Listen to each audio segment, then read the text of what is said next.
Escaping from a serial killer would be the last thing on your mind. If you are in the hands of one deadly serial killer, your hands would be shivering and your nerves and the whole body would be enveloped in pain. But yeah, you must be thinking, you won't get into a situation like this. Don't predict anything, guys. Not everyone in this world is kind and lovable. Some can be evil. They will put a pause in your relaxing and free life. We are now going to go through the chilling experience of a 15-year-old Cara Robinson. Brace yourself before we start our journey, because this is going to have more twists and turns. Cara Robinson was born in 1987. She grew up in Lexington, South Carolina. It's a big city with a thrilling vibe and lots of families. Everything was safe in this city. Everyone thought like that. The families allowed their children to play anywhere they wanted. Cara Robinson, now 35, has shared her chilling experience of escaping an evil serial killer. A movie was also released based on the real-life events that happened in her life, focusing on her abduction by a 39-year-old man. The name of this thriller movie was The Girl Who Escaped: The Cara Robinson Story. More than 20 years ago, Cara Robinson had to face brutal attacks from a serial killer named Richard Evans. At the moment he abducted her, she knew that her life was in danger. But there was a plot twist in that story, apart from all other serial killer stories we've heard. She escaped and was able to bring a sudden end to his killing spree. Let us dive into her story. This happened on one of the beautiful mornings of June 23rd, 2002. She was at her best friend, Heather's house, enjoying her playtime and having great fun with her best friend. I would think about being kidnapped during that time. She was a child, only with innocence. She was happiest to the fullest that day. She would have never imagined that her life was about to change. Cara decided to go to a sleepover in her best friend's home. So the next day, they were planning what to do. They finally decided to go to the lake. But before leaving, Heather called her mom and asked her if there was anything that she wanted her to do before leaving. She asked her to water the plants in the front yard before leaving. She then hung up the call. Heather told Cara to water the plants because she had to bathe before leaving for the lake. Cara was wearing her pajamas. She went out to water the flowers while Heather went to bathe. Cara was barefoot, enjoying watering all the flowers. A few minutes later, she noticed a Pontiac drive past Heather's home.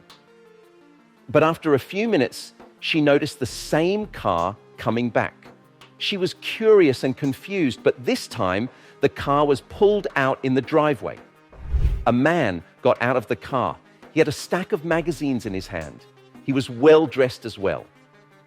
Cara thought the same as everyone. There was nothing to be suspicious about.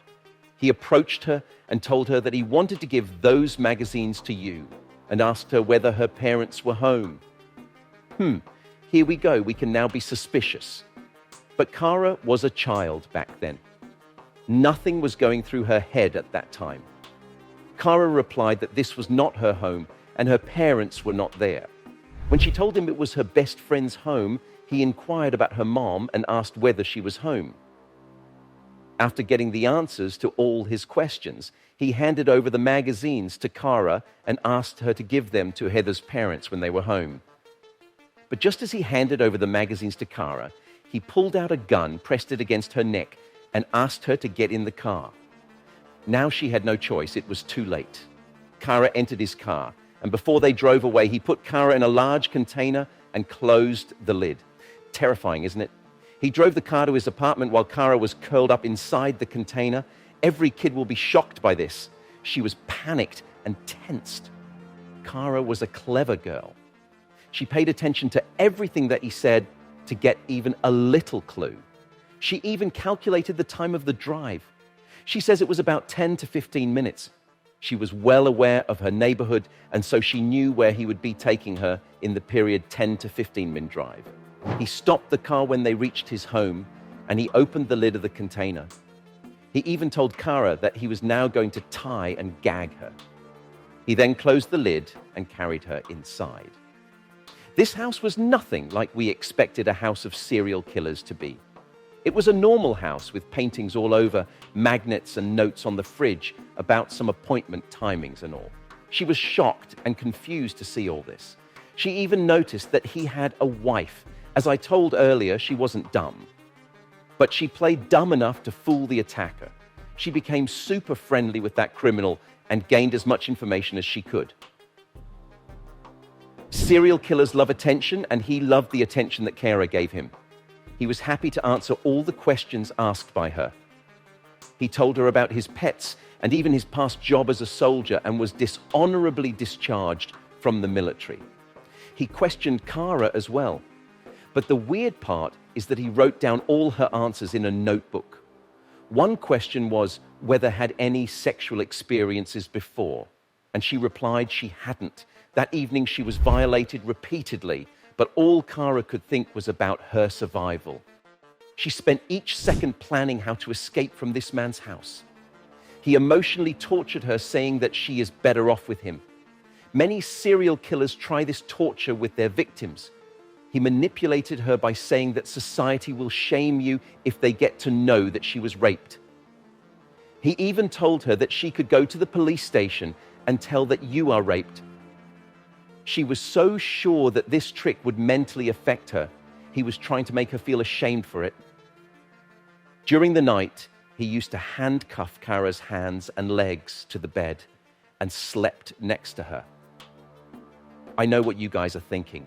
Yes, creepy. She knew that the time he would be sleeping would be the most feasible time for the escape. The next day, she woke up before he did and untied her hand restraints with her teeth. Then she crawled out of the bed without making any noises and reached up to the main door. But the door was made of metal, and she knew that if tried to open it, then definitely she'll wake him up. She quickly opened the door and ran for her life. She ran towards the first car that she was able to see and told her situation to the two men sitting inside the car, and they drove her straight to the police. She told everything that had happened, but the officer refused to believe her. Kara repeatedly said what she was saying, and finally, they knew that something was wrong, and they tried calling Kara's mom. Now, that was made clear that she was missing. Kara was traumatized. The police took her to the hospital. Kara told everything that she could remember about the man and his house. Within minutes, the police tracked down the serial killer's house. When they entered the house, Richard had managed to escape. The police officers got all the clues and information about what happened and were ready to make an arrest. The police realized he was a serial killer when they opened a locker that was in his room. In 1997, he killed two sisters named Kristen and Catherine Lisk. He kept the newspapers that mentioned that news. The police then tried to contact his wife, mum, and sister, but they weren't about this monstrous character of him.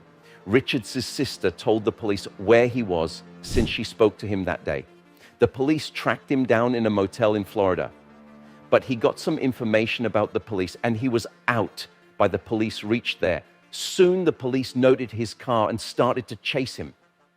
The scene was like we could see in a James Bond movie. The police made a checkmate. Richard realized that there was no escape anymore. He took his gun and shot himself in the mouth. But this didn't make Kara happy because she thought he escaped that quickly without even paying for the consequences. Now, Kara is working as a police officer. If you enjoyed watching this chilling experience of a 15-year-old girl's brave escape from the serial killer, please do not forget to smash that like button and subscribe if you haven't already.